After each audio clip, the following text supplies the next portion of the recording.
Salut les jardiniers, juste une petite vidéo rapide sur le potager numéro 2. Donc voilà, ici nous avons les potirons donc, qui ont bien pris. On en a des beaux, donc là on va en avoir une vingtaine à peu près. Donc ça c'est pas mal. On a aussi dans la, je sais pas si vous vous souvenez, mais dans la litière de chèvre en fait, il y avait des grains de maïs qui traînaient.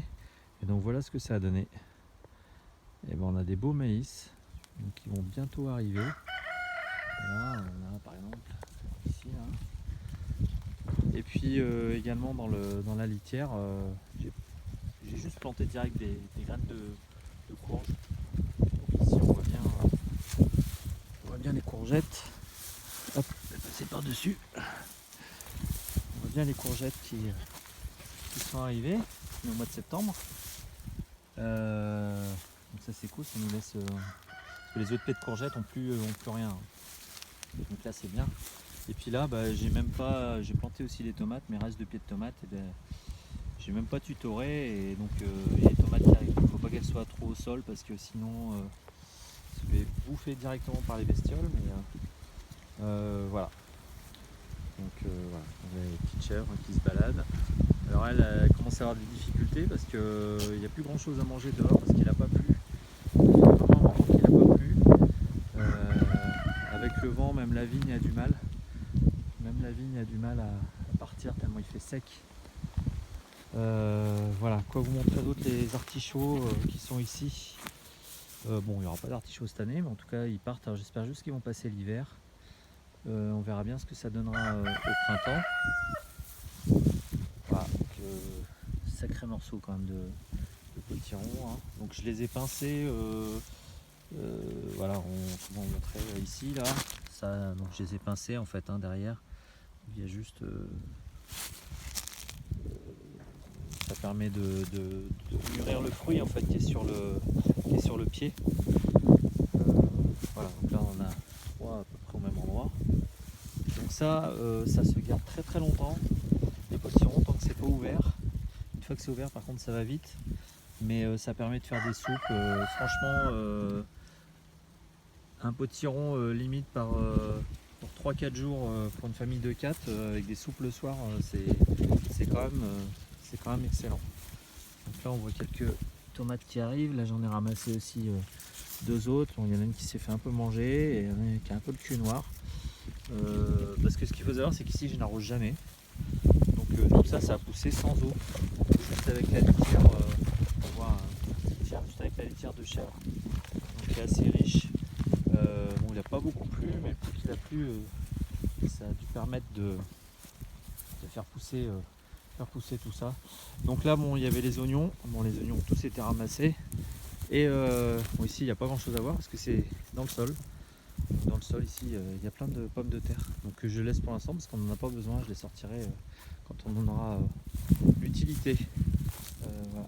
Ici, un pied de sauge qui se trouve pas forcément très bien parce que je trouve qu'il grossit pas énormément. Là aussi il y a un pied de sauge. Voilà. Donc un petit tour dans le verger. Là on a les coins. Voilà. Donc il va falloir qu'on les ramasse. Le souci qu'on a à l'heure actuelle c'est que on n'arrive pas à fournir entre les prunes, les murs, les coins. C'est compliqué à la cuisine pour madame d'arriver à suivre. Voilà. Ici on a des belles Reine Claude. Alors franchement on a fait plein de confitures de Reine Claude, il y en a encore dans l'arbre mais c'est vraiment la fin. Voilà, donc bon c'est chouette d'avoir tout ça, mais effectivement ça fait mal au cœur de voir que ça se met par terre et que c'est terminé quoi.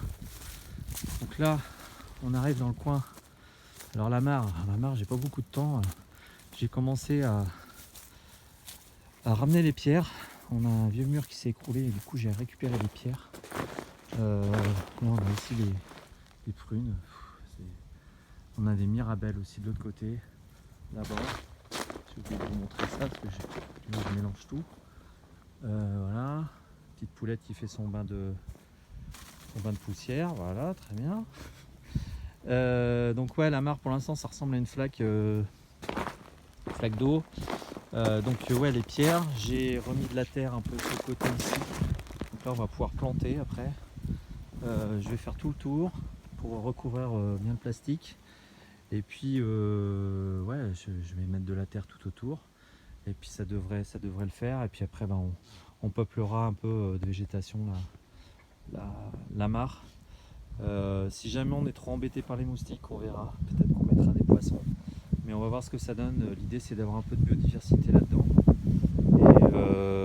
Et il n'y a pas de raison que ça vienne pas avec les épisodes de sécheresse qu'on a. Je pense que ça peut aider. Voilà. Donc toujours les prunes. Alors, les prunes Mirabelle, il y en a de partout. Voilà, c'est compliqué. Ce que je voulais vous montrer en dernier lieu.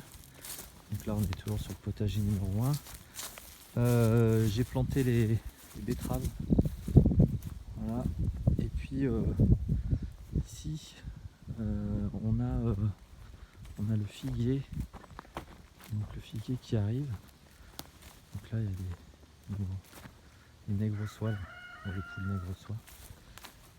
Ici voilà les figuiers. Le figuier qui commence à donner énormément et les figues sont presque prêtes. Voilà, on le voit bien. Voilà. Donc ce qu'il faut savoir, c'est qu'on a eu la mésaventure cette année d'avoir les envahisseurs, les poux rouges dans les poulaillers. Donc il a fallu traiter. Et pour l'instant, on met les poules dans l'écurie avec les chèvres parce que tant que ces poux rouges débarrassent un peu les lieux. Voilà, donc pour l'instant, il y a un poulailler qui a été démonté, remonté, mais il n'est pas habité. Voilà, je vous ferai une petite vidéo si j'avance un peu sur la mare. Et puis au niveau du potager sur les légumes d'hiver. Voilà, donc betterave, brocoli, j'ai récupéré les graines, graines de tomates aussi. Et voilà tout ça. Donc je ferai une vidéo de tout ça pour la préparation de l'hiver. Voilà, à bientôt, bon jardinage.